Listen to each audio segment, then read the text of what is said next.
visa ne dépend pas forcément de l'école privée ou de l'école publique. Bon, j'entends des gens dire que les écoles privées, tu n'as pas beaucoup de chances d'avoir un visa, etc. Je ne dis pas que c'est faux, mais en tout cas, moi, mon expérience par rapport aux écoles privées, ça se passe parfaitement bien.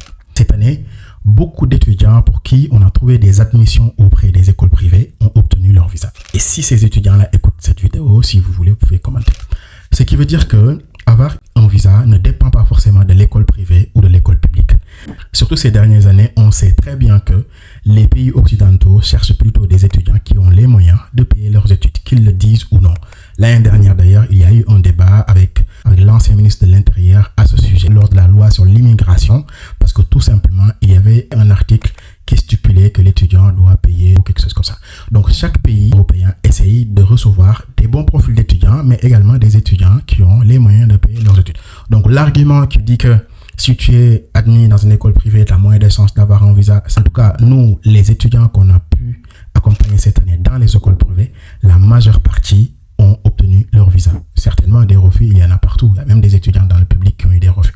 Mais cet argument-là ne tient pas la route. Donc, si jamais vous avez une admission dans une école publique, déposée, mais si jamais vous n'avez pas d'admission dans une école publique, vous pouvez tout simplement aller chercher une école privée, payer votre acompte et déposer votre visa.